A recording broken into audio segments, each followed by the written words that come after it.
ఓం శ్రీ మహాగణాధిపతయే నమః. శ్రీ మహాసరస్వత్యే నమః. శ్రీ గురుభ్యో నమః. హరి ఓం. సదాశివసమారంభాం శంకరాచార్యమధ్యమాం అస్మదాచార్యపర్యంతాం వందే గురుపరంపరాం. జై గురుదేవదత్త. జగతః పితరం వందే పార్వతీ పరమేశ్వరో. పరమేశ్వర స్వరూపమైనటువంటి సృష్టికి నమస్కారాలు చేస్తూ డిసెంబర్ 1వ తారీఖు నుండి జనవరి 1వ తారీఖు వరకు గల ధనుస్సు రాశి వారికి డిసెంబర్ నెల మాస ఫలితాలు ఏ విధంగా ఉంటాయి మీకు నేను తెలియజేస్తాను. ధనుస్సు రాశిలో మూలా నక్షత్రంలో ఉన్నటువంటి 4 పాదములు, పూర్వాషాఢ నక్షత్రంలో ఉన్నటువంటి 4 పాదములు, ఉత్తరాషాఢ నక్షత్రంలో ఉన్నటువంటి 1వ పాదము కలిపి ధనుస్సు రాశిగా చెప్పబడుతోంది. ప్రారంభములుగా ఇది జన్మమందు శుక్రుడు, ద్వితీయమందు శనైశ్వరుడు, తృతీయమందు గురుడు, 6వ స్థానమందు రాహువు, వ్యయస్థానమందు రవి, డిసెంబర్ 5వ తారీఖు నుంచి కుజుడు, కేతువు, బుధుడు, వ్యయస్థానమందు చతుర్గ్రహ కూటమి. కొంత ఇబ్బందికరమైనటువంటి పరిస్థితి కనపడుతోంది. ఈ నెలలో ఇంత జాగ్రత్తగా ఉండాలి. అయితే తృతీయ స్థానమందు గురుడు సువర్ణమూర్తి. దానివల్ల తృతీయమందు ఉన్నటువంటి గురుడు మీ యొక్క లాభస్థానాన్ని చూడడం, అదేవిధంగా మీ యొక్క సప్తమ స్థానాన్ని చూడడం, ఇవన్నీ కొంత ఫ్లెక్సిబిలిటీ ఏదో రూపంలో ఏదో రకంగా మీకు ఆలస్యమైనా సరే ఏదో రూపంగా ధనం చేతికి అందుతుంది. అయితే ఇక్కడ తీసుకోవాల్సిన నిర్ణయం ఏంటంటే, ఆలోచించవలసినది ఏంటంటే, ఇవాళ డబ్బులు చేతికి అందుతాయంటే ఇవాళ గురువారం అయితే మళ్ళీ గురువారాన్ని చేతికి అందుతాయి. అంటే అంత గ్యాప్ మీరు పెట్టుకుని అంత ఫ్లెక్సిబుల్గా ఎదుటి వ్యక్తులకు మీరు ప్రామిస్ చేయాలి. అంతే తప్ప కమిట్మెంట్ ఇచ్చే ముందు 1-2 సార్లు ఆలోచించి ముందుకు వెళ్ళండి. ఖచ్చితంగా మీకు అనుకూలంగా మారుతుంది, కానీ స్లోగా ఉంటుంది. వ్యయస్థానమందు చతుర్గ్రహ కూటమి, డిసెంబర్ 15 నుంచి జన్మంలోకి రవి, 16వ తారీఖు నుంచి జన్మంలోకి రవి ఉన్న కుజుడు కూడా వ్యయంలోకి 5వ తారీఖు నుంచి కుజుడు మారడం, ఇవన్నీ కూడా కొంత జన్మబుధుడు కూడా కొంత అనుకూలంగా లేరు. ఆలోచించి జాగ్రత్తగా నేను చెప్పిన విషయంలో పరిగణనలోకి తీసుకుంటూ ఇలా ఉంది కాబట్టి మనం ఎలా పెడితే మంచిది, ఎంత జాగ్రత్తగా ఉంటే మంచిదని నిర్ణయాలు తీసుకోవాలని ప్రత్యేకంగా చెప్పదగ్గ సూచన. విద్యార్థులకి కొంతవరకు అనుకూలంగా ఉందనే చెప్పాలి. కష్టపడితే రాహువు వల్ల మీకు అనుకూలం జరుగుతుంది కాబట్టి కష్టపడండి, ఖచ్చితంగా మీరు విజయాన్ని సాధిస్తారు. అయితే మీ విషయంలో విద్యార్థుల విషయంలో పర్టికులర్గా మీరు 100 మార్కులు రాస్తే 60-70 మార్కులు వస్తాయి. అంటే అంతా కష్టపడితే మీ టార్గెట్ 100కు ఉంటే అక్కడికి రీచ్ అవుతారు. కాబట్టి అంత కష్టపడితే మంచిది. అందులో ఏలినాటి శని చివరి భాగంలో ఉన్నది.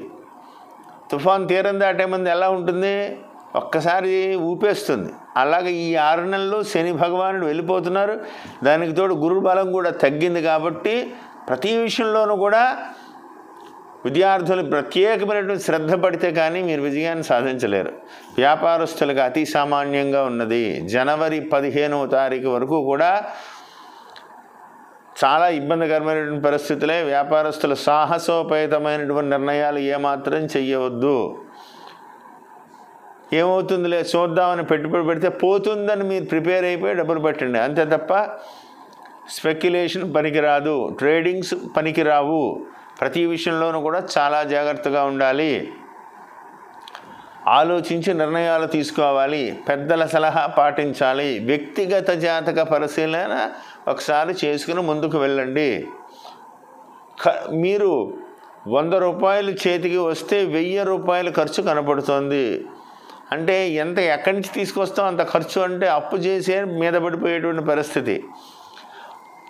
ధనం అసలు రొటేషన్ ఆగిపోతుంది. వ్యయమందు ఇన్ని గ్రహాలు ఉండడం, చేతిలో డబ్బులన్నీ ఖర్చు అవ్వడం, సంక్లిష్టమైనటువంటి పరిస్థితి. మానసికంగా ఆందోళన పెరిగిపోతుంది, కోపం ఎక్కువైపోతూ ఉంటుంది. పక్కన వాళ్ళని, ఎదుటి వాళ్ళని, కుటుంబం మీద, భార్య మీద, పిల్లల మీద అరిచేస్తూ ఉంటారు. దానివల్ల ఏ నిర్ణయం చేయలేరు. మీకు దగ్గరగా ఉండే వాళ్ళు కూడా సలహా ఇవ్వడం మానేస్తారు. ఇది మంచిది కాదు. శాంతంగా ఆలోచిస్తూ దూర ప్రాంతాలకు ప్రయాణాలకు చేసి, కేతువు వల్ల కొంత దూర ప్రాంతాల ప్రయాణాలు కలిసి వస్తాయి. కాబట్టి ఆలోచించి నిర్ణయాలు చేసుకోండి. ఏది ఏమైనా అతి జాగ్రత్తగా ఉండవలసినటువంటి మాసమనే చెప్పుకోవాలి. ధన సంబంధమైనటువంటి చిన్న చిన్న ఇబ్బందులు కలిగినా, అంటే చిన్న చిన్న ఇబ్బందులు అంటే ఏదో ఓ రోజు ఇవాళ చేతికి ఇస్తా అన్నాడు, ఏమయ్యా నువ్వు ఇస్తానని నేను ఇవతల కమిట్ అయ్యానయ్యా, నువ్వు ఇవ్వకపోతే ఎలాగని వీడిని తిట్టారనుకోండి, వీడికి సాయం చేస్తానని మాట ఇస్తేనే ఇలా అంటున్నాడు, ఇచ్చిన తర్వాత ఏమన్నా సైడ్ అయిపోవచ్చు. అలా వ్యాపారం వచ్చేది బిల్లుల గవర్నమెంట్ నుంచి బిల్లులు రావాలని వచ్చే దగ్గర కూడా కొద్దిగా ఒకంత జాగ్రత్త వహించండి. ప్రతి విషయంలోనూ కూడా మీ అంచనాలని, మీ ఆలోచనలకి తారుమారుగా ఉంటాయి. ఆలోచించి ముఖ్యమైనటువంటి నిర్ణయాలు తీసుకోవాలని ప్రత్యేకంగా చెప్పదగ్గ సూచన. వ్యవసాయదారులకి శుభాశుభ మిశ్రమంగా ఉంది. అంత స్పీడ్గానూ లేదు, అలానే వ్యతిరేకమైనటువంటి పరిస్థితి కాదు. ఆచితూచి అడుగులు వేయాలి. రెండవ పంట అంత అనుకూలంగా లేదు, అవసరమైతే విరమించుకోండి. తీసుకునేటువంటి నిర్ణయాలు కూడా జాగ్రత్తగా ఉండాలని ప్రత్యేకంగా చెప్పదగ్గ సూచన. ఈ రాశిలో జన్మించినటువంటి స్త్రీలకి ఆరోగ్య విషయంలో కొంత ఇబ్బందులే కనబడుతున్నాయి. ఎందువల్లంటే ద్వితీయమందు ఉన్న శని, వ్యయమందు ఉన్నటువంటి చతుర్గ్రహ కూటమి కొంత ఇబ్బందికరమైనటువంటి పరిస్థితులే. రాహువు ఒకటే అనుకూలంగా ఉన్నారు కాబట్టి 6వ స్థానం రోగస్థానం. కొంత ఇబ్బందులు ఏమున్నా బయటపడతారు. అయినా సరే ఆరోగ్య విషయంలో ప్రత్యేకమైనటువంటి శ్రద్ధ తీసుకోవాలని ప్రత్యేకంగా చెప్పదగ్గ సూచన. రక్షణ రంగంలో ఉండేవాళ్ళు ఆయుధం విషయంలో, ఆయుధం అసలు చేతిలో పట్టుకుని కాపలా కాసేటువంటి వాళ్ళకైతే అతి జాగ్రత్తగా ఉండవలసినటువంటి సమయము. ఏమాత్రం కూడా అశ్రద్ధ చేయవద్దు. ఎదురు వ్యక్తుల్ని అంచనా వేసే ముందు చాలా జాగ్రత్తగా ఉండాలి. ధన ప్రతిబంధక దోషాలు మీకు చాలా ఎక్కువగా ఉన్నాయి. ధన విషయంలో అలాగే ఉన్నాయి. ఉద్యోగ విషయంలో ఏమాత్రం అజాగ్రత్తగా ఉన్నా మీరు ఇరుకున పడేటువంటి ప్రమాదం కనపడుతుంది. వ్యాపారస్తులు చాలా జాగ్రత్తగా ఉండాలి. రక్షణ రంగంలో ఉండేవాళ్ళు ఇంకా జాగ్రత్తగా ఉండాలి. ఎక్స్పోర్ట్ ఇంపోర్ట్ వ్యాపారం చేసేటువంటి వాళ్ళకి అతి సామాన్యమైనటువంటి విషయం, అతి సామాన్యంగా ఉంది. మీరు 10 రూపాయలకు కొంటే 10 రూపాయలు అమ్మి చేతికి రావడం కూడా కష్టమే. అవసరమైతే వ్యాపారాన్ని ఈ నెలలో విరమించుకోండి. వ్యయస్థానం ముందు 4 గ్రహాలు ఉన్నాయి. ఎంతసేపు ఖర్చు తప్ప లాభం చూపించట్లేదు.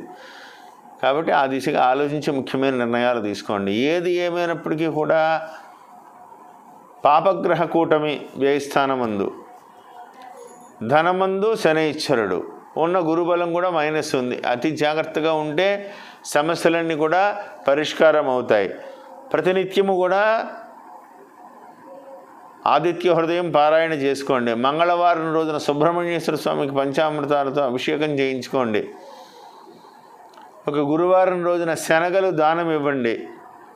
శనివార నియమాలు చేయండి. ప్రతి విషయంలోనూ కూడా ఆచితూచి ముందుకు అడుగులు వేయండి. నిర్ణయాన్ని ఎదుటి వ్యక్తులకు చెప్పండి. ఇంట్లో కుటుంబ సభ్యులతో ఆలోచించి నిర్ణయాలు తీసుకోండి. నేను చెప్పిన పరిహారాలన్నీ చేసుకుంటూ విజయపథంలో మీరు ఆలోచించుకుంటూ ముందుకు పెడతారని కోరుకుంటూ జయ గురుదేవ దత్త. శుభం భూయాత్.